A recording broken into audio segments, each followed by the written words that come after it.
when I get, but another issue that I have is I don't be a hassle because there's a space in between more and a pilot.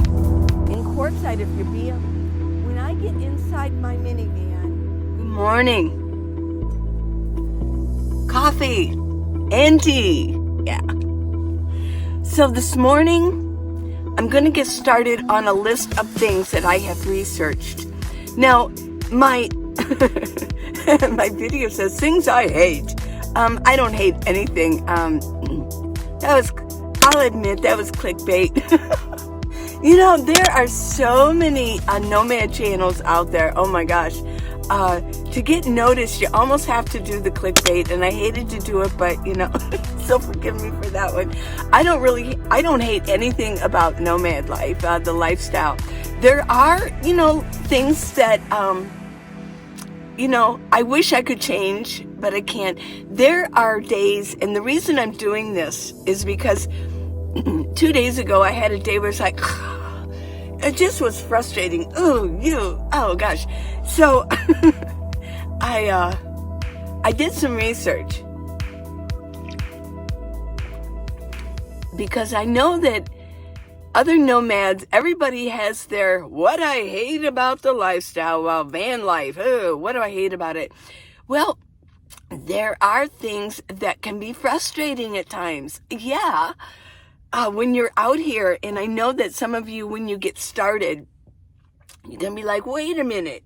Lee said this was so fun. Yeah.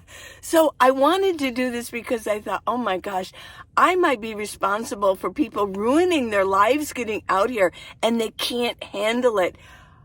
So I wanted to do a video about this. I wanted to do my own what I hate about van life, you know, because everybody's got one.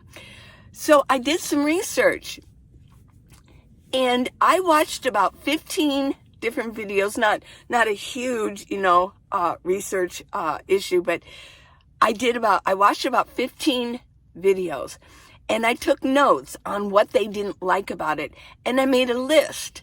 And so I'm going to start, a lot of people keep the most number one until the end. I'm going to start with number one.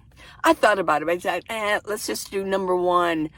And I thought I would get started. I was going to get to the park and get this started, but I thought, hey, let's just start with coffee, okay? Nothing done. I just, you know, put my hair up on my ponytail, and I'm in front of the camera here, drinking my first cup of coffee. Yeah, I'm having a good day, yeah. Yum, oh. Cheers. Okay, so let's go with the first 5, and then I'll progress throughout the day with some different scenery for y'all. I'll be, just a little update, I'll be in Tucson about another week and a half, and then I'm off into BLM land. I'm just doing some things with my children, and it's fun. But you know what? I'm getting kind of full of Tucson. It's kind of like, you know, I mean, how much can you do here? And one of the problems is, you know, there's still a lot of things closed off, and then you have to wear the mask. And if you like masks, if I even mention masks, people start saying, well, you shouldn't, you know. I'm not saying anything against or for. What I'm saying is, for me, I would rather not wear one, and I can breathe better without one because I think oxygen is important to my health. So I avoid places that require a mask, and so it does limit some of my areas that I go in. Okay, let's get going with the list. Number 1, drum roll. The weather. I was actually surprised about that. The weather is the number 1 complaint about nomad life. And here's the reasons. I wrote, you know, I kept notes. I took notes. So this video did take some preparation. Well, one of the reasons when it comes to weather is the solar. If it's raining a lot, if you're in an area where it rains a lot, you're going to run out of power if that's what you have, if you just have solar. So yeah. That was one of the reasons. And they became bored. If it rained a lot or it was so cold to go outside, they were inside and they were bored. Yeah. They got cabin fever. With each item on this list, what I'm going to do is I'm going to address my personal issue with it and let you know what I do. This isn't for everybody. Everybody has their own style of the nomad life, of van life. I mean, I'm a little bit different, and I think there's enough people out there that want to do it the way I do it. That's why I have my channel, because I'm showing you how to do it my way. There's a lot of gals out there, and guys too, that just don't want to go off-road, way into the wilderness. That really isn't my cup of tea. And I imagine I can't be that unusual that there's a lot of people that want to do it my way too. So I'm just showing how to do it my way. As far as weather, I like to stay in places that it's not going to rain a lot. Yeah. I seem to have found a niche going up the corridor of Arizona and Nevada, up that way, and around the areas as I go up around the areas. With number one out there, weather is the biggest complaint. Number two, this is a big one, and I do have this too, but I think that I have remedied it the best that I can. And it's anxiety of people breaking into well, this is our house. So there's a lot of anxiety out there. It was really neck and neck with weather. They were the top ones, weather and break-ins. A lot of break-ins happen if you're a hiker. People have reported that most break-ins occur on trailheads when they're going to go up to hike and they park their rig. And a lot of people come back and their windows are smashed open. That sucks. Wow. Yeah.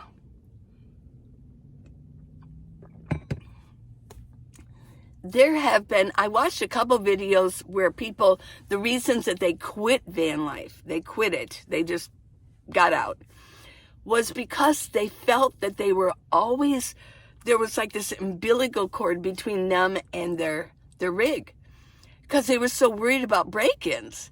So they didn't want to leave it. So if you're into being out in the wild and being free, well, how free is that if you're constantly attached up here to your rig and you're constantly worrying about it?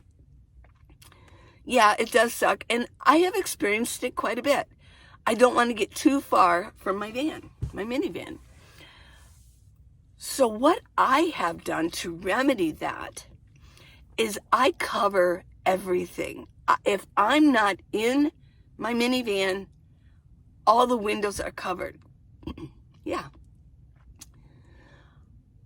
I do not want anybody to look in, because I have things in here. I don't want anybody to look in my minivan. And I want them to think that there's somebody in here. So, yeah. A lot of people put those curtains. They leave the front cabin open. And they put curtain where that divides the living space from the cabin area, where the driver's seat is. I don't really like that system. I never went with that system at all. I don't want anybody to look in. If I stop at a grocery store, a gas station, I'm going to go in. Guess what? I put the window cover. I just take the time to do it.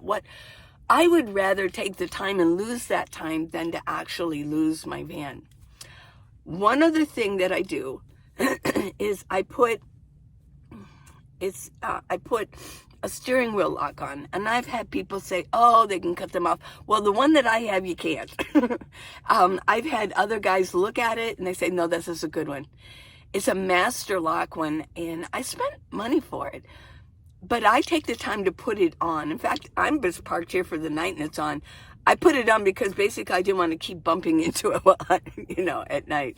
So I just put it on, and I'm in here, so why would I need it on? But it's a habit. When the car is stopped, I put it on. Here's my thinking on that. I do want anybody who might think, wow, I'm going to break the window and see what's in there.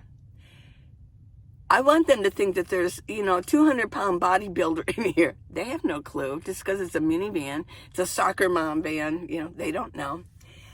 And another thing is, with that lock on my steering wheel, and if I'm in the city, somebody's going to see them. Like reaching and breaking the window and reaching in, or even picking the lock and reaching in and starting to take things out. That would take a long time. They can't just drive away with my vehicle. So they would have to take the time to take things out of it. And things that are in front, sure, they could take expensive things, but one of your best bets, too, is to have a savings so that you can replace things if they do get stolen. People do break into houses. Yeah, just being in a house doesn't mean that you're safe from somebody breaking in and taking things. They happen there too. In fact, I think they happen probably more there than they do in vehicles. But yeah, they do occur. Number 3, the toilet situation, going to the bathroom. Yeah, people have all types of situations for their toilets. And I will mention that when I watch videos, I also included watching videos from people who are in RVs, like class A, B, and C, where there are toilets there. And it was still a complaint. They complained about having to deal with the black water.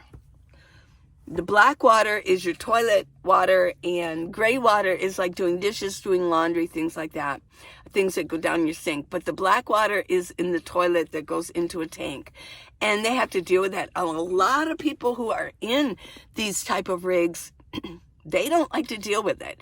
And a lot of times they won't even use their toilet, or they replace that toilet with a composting toilet, and you will have to do your own research on that.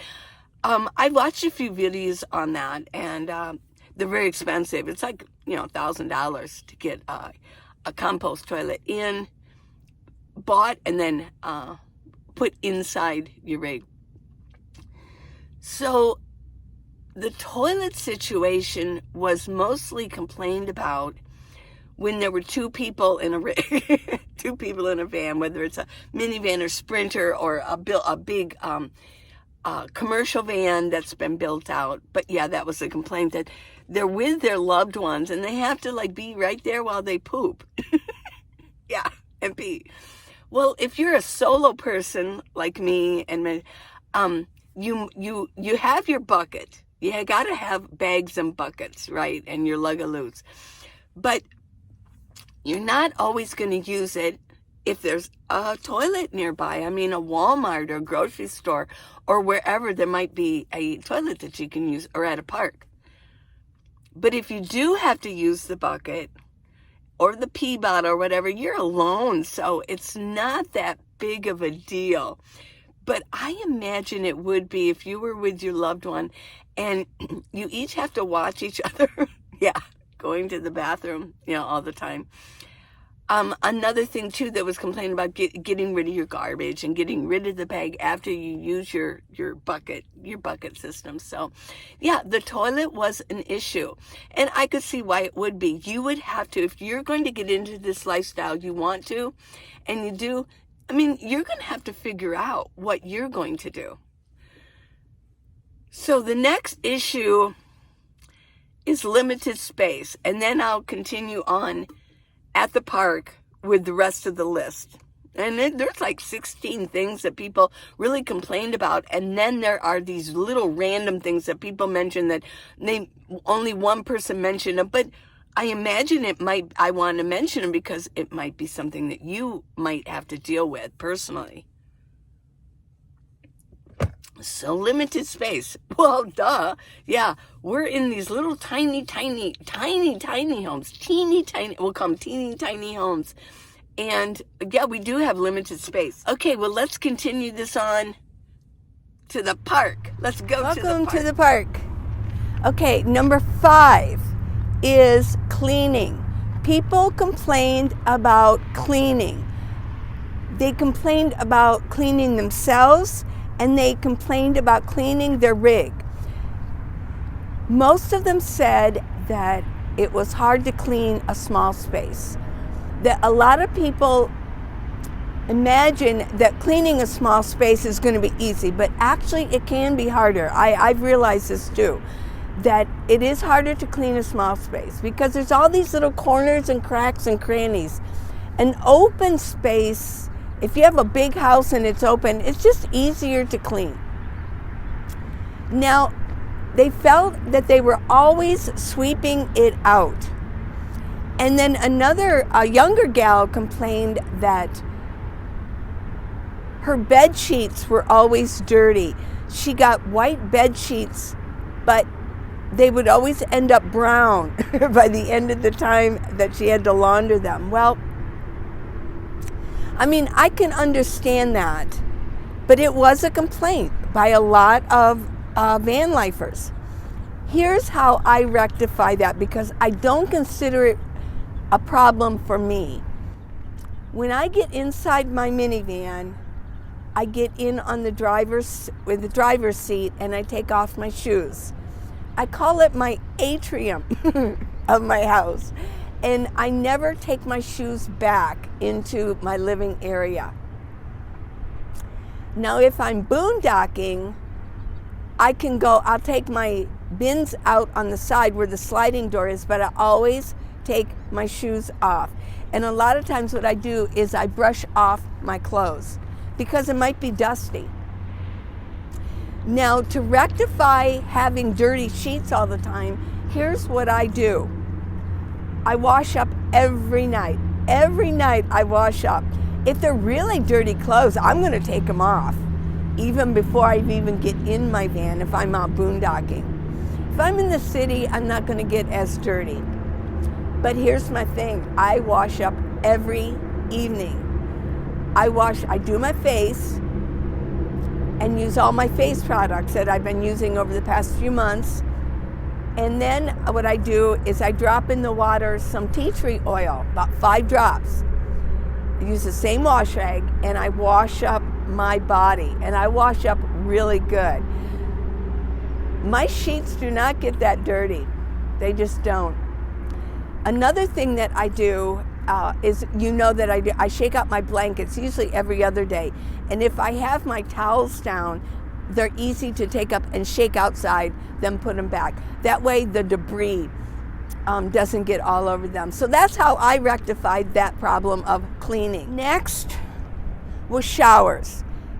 Lack of or cold showers. They didn't like the cold shower, and they didn't like the lack of showers because showers take a lot of water. If you're out on BLM land, yes. If you're in the city, you can go to a gym. Most of them now have opened up the showers, and you can go take a shower at a gym. If you're near a town that you're boondocking at, a lot of places have showers, especially pilots. They can be expensive, though. Pilots are expensive. They're like $14 or more at a pilot. In Quartzsite, if you're boondocking in Quartzsite, their showers at one place that I know of is $8. But if you get a gym membership, I mean, you can take unlimited showers. And your membership of traveling, I know at Planet Fitness, to be able to use Planet Fitness gyms all around the country, it's like $23 so a month. That's less than taking 2 showers at Pilot. But how I rectify that is I wash up. And I wash my hair inside my minivan. I've got it down pat.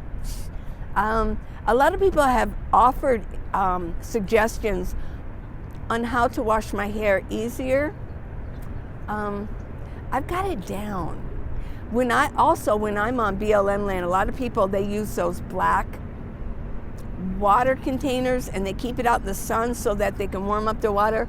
I have found that if I just put out a couple gallons of water, if I know that I'm going to wash my hair or wash something bigger that's going to take more water, I just set it in the sun. It seems to work pretty good. So that's how I rectify the shower issue. The next issue was limited water. And that kind of goes along with the showering, But they really did not like the fact that they were constantly limited on the space that they could actually store water. That makes sense. You just have to learn to conserve water, and you learn to do that over time. The next issue was getting dressed, and that would be a height issue. There are tall guys who are in even sprinters that sometimes have a hard time standing up straight, or in a build-out van, like a commercial van. It's something you just have to learn to do. I don't have an issue with it. I don't mind getting dressed sitting down or getting on my knees then to pull up my pants, or, I don't really have an issue with it, I guess, because I'm so used to it now. I've gotten used to it. The next main issue or complaint was animals and bugs. But another one said that animals in general, whether they be coyotes, they did mention bears. Personally, I don't go into areas where there are bears. I would have to do some research on that if I was going to go into that area. A lot of people complained about bugs. They were sick of the bugs. If they leave their windows open, flies would come in. You know that I had some spiders, a certain type of spider, come in and kind of like just make home inside of my minivan. And then, of course, mosquitoes. Well, that just is, it can be overcome, and I'm sure that the people complaining about them could overcome them too, but there was a complaint about it that they had to deal with it. So if you're going to be a van lifer, if you're going to be a nomad, these are things that can create an issue for you. Number 10 is laundry. They didn't like having to do their laundry while they were out boondocking. And some of them felt like they had to hang their laundry inside the van. Well, that I didn't quite understand, because I would never hang my laundry inside my minivan. I would put it outside. I don't know if they meant because it was raining or it was cold, but if you can hang your laundry outside, definitely do it. I would never hang my laundry inside my van, and what I would do is I would go to the laundromat. I would drive in and go to the laundromat. What I do is I wear my clothes at least a couple days each time, and then I have a bag that I put my laundry in. Now, that can be a problem, having to store your laundry, but I have an area in my back that I do that with. But it was a complaint that people had. Now, here's a big one, are car accidents. They were worried that they might get in an accident, and because it's their home, it would create a huge hassle, or it could be totaled. Oh, ditto, yeah. That can be a concern. I just trust in the Lord that He's got my back. It would be a hassle because there's a space in between wrecking your rig and buying a new one, and then you have to also get it ready. But there are ways that you can combat that. It can be expensive. You would probably have to find a place to stay, for whatever place, maybe a cheap motel. I don't like cheap motels, but if it came down to it, that's what I would do. And I would have to get a storage. I would rent a U-Haul. I would take all my belongings and get a storage. Then I would probably take the U-Haul back, and then I would probably have to deal with it. I would have to live in a hotel until I found a new rig.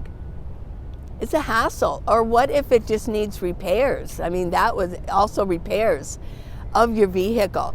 And then you have to find a mechanic. That was an issue that people had. I have to find a mechanic, a good mechanic. Can I trust them? Things like that, yeah. So, and sometimes the mechanic can't fix it within one day. So you might have to get a hotel room. These are issues that you have to deal with.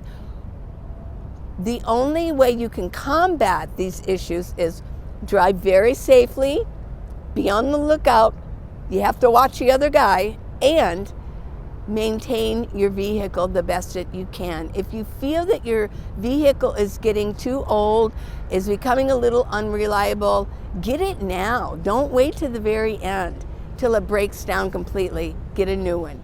Number 12, Sketchy cell service. Yeah. Yeah. If you're on BLM land, you're out boondocking, and a lot of people like to go far into the wilderness. Their complaints were they wanted to enjoy themselves while they were out there, but they felt like it ended up being nothing to do. Sometimes they just wanted to watch a movie or their favorite program, or they wanted to be on social media, and they were getting no cell service. One way that I combat that, as far as if I'm bored and I don't have cell service, is I have downloaded movies. But another issue that I have is I don't go so far out into the wilderness. And also, I like to be in the city because there is good cell service here. When I'm out boondocking, because I have to upload videos often, and I need to have a Wi-Fi, a cell service to do this, I might drive in to town if I can. Or I get all of my stuff done. If I have cell service, but it's a little touchy and slow, I'll get my videos done early, and I will give it plenty of time to upload so I can stick with my schedule. I upload my videos and have them ready for you on Mondays and Wednesdays and Fridays.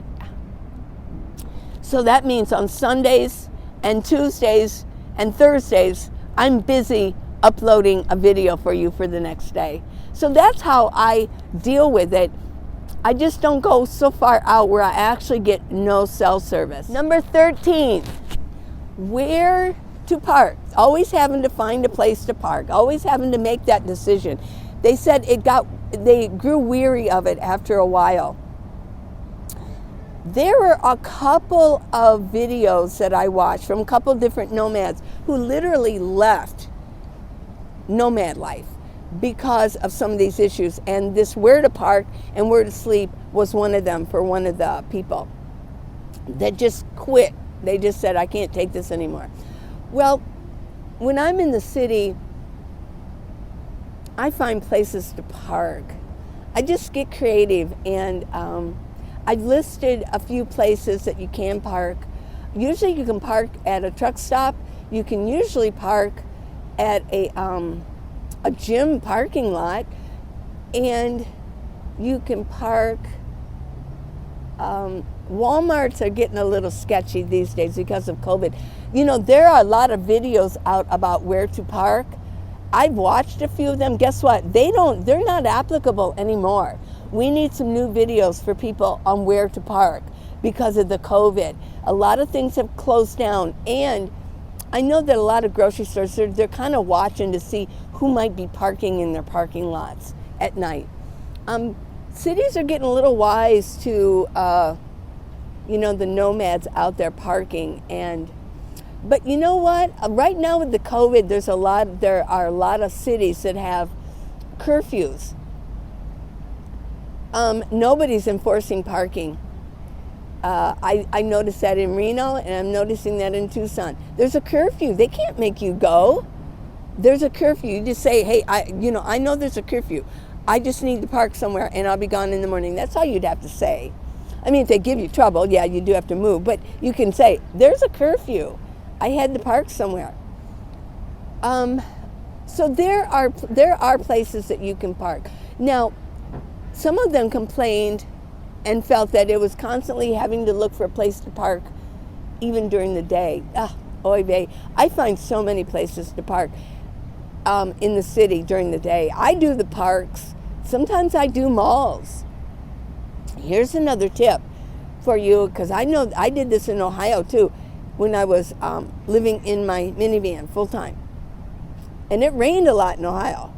I would find a covered parking in Ohio at a mall, and I would just park there, and I would watch movies and make dinner or whatever. But at least my van, while it was raining, my van could kind of like dry out a little bit. It just wasn't getting soaked, and things might come in through the window, things like that.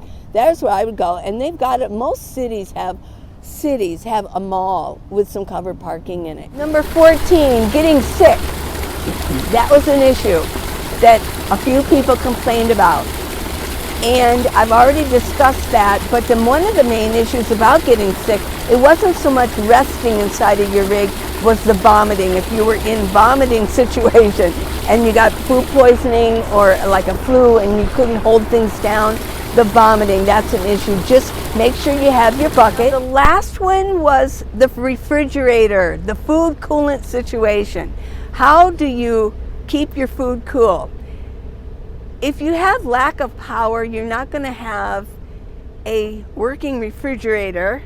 A lot of rigs do, but this was one of the lower complaints, that they were tired of getting ice all the time, and if they were out boondocking, where are they going to get the ice all the time? So the thing was lack of refrigerator.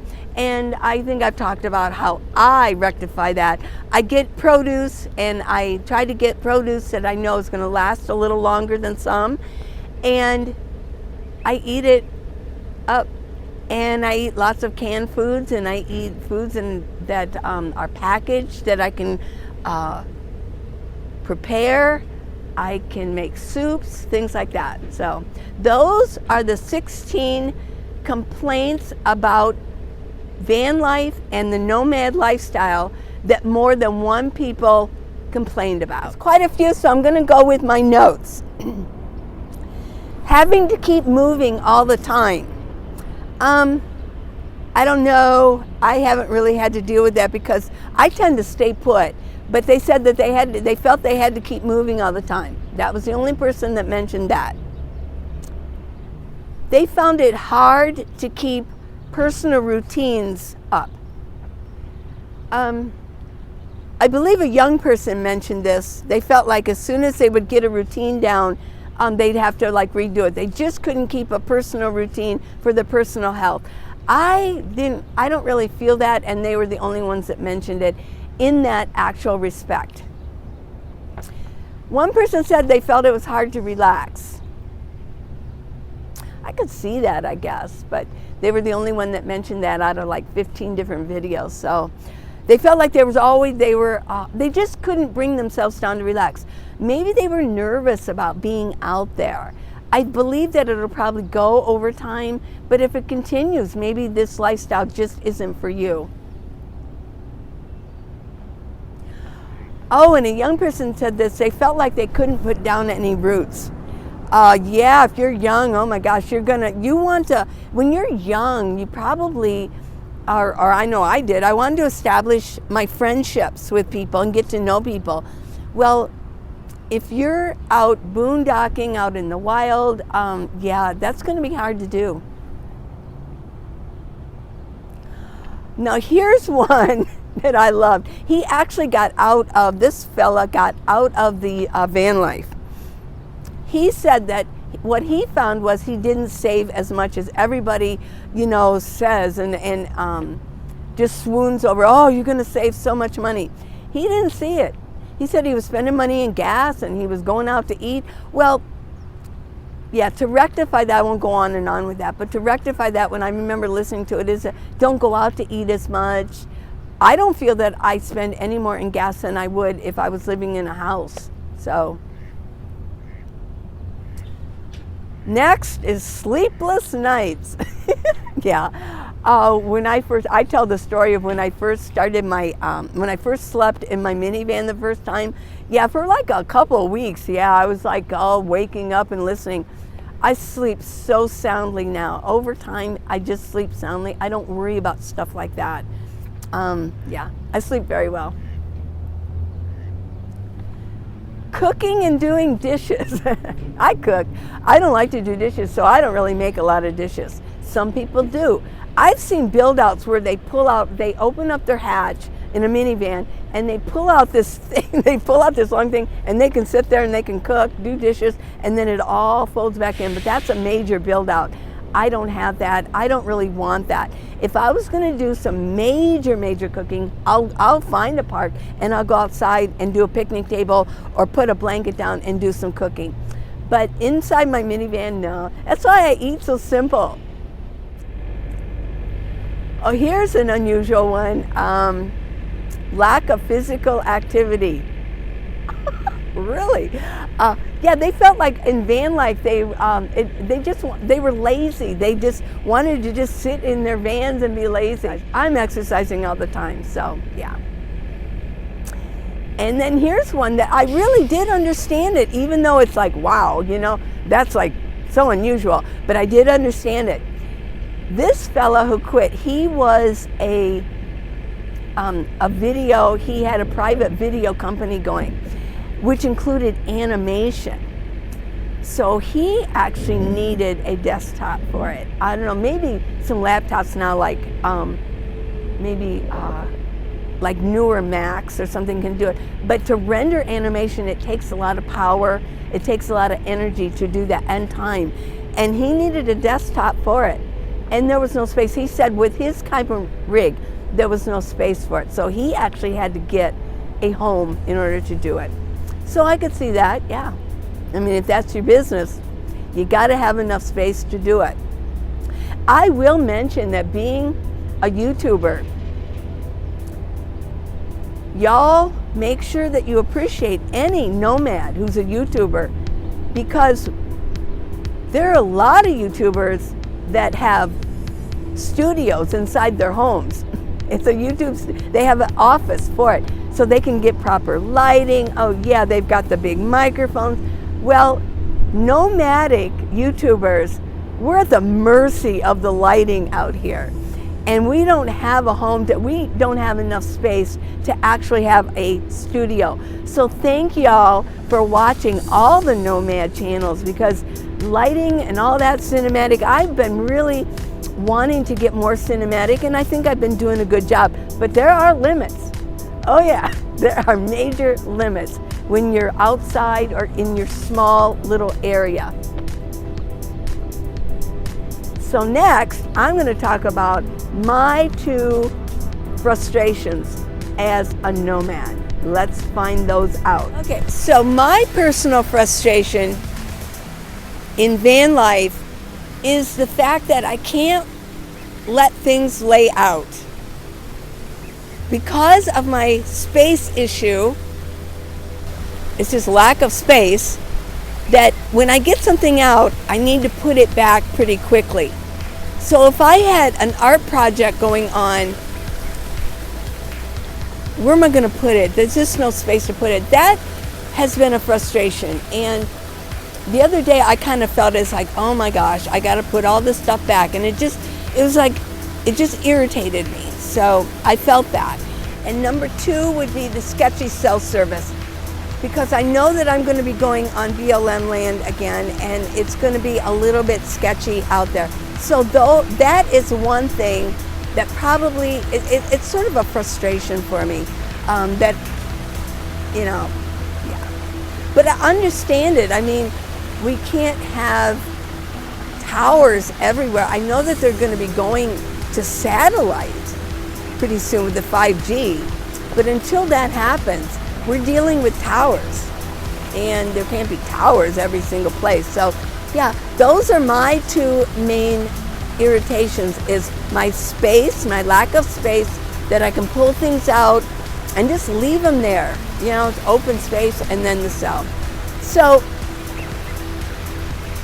I hope you enjoyed this video, my why I hate van life video. I don't really hate it, I love it.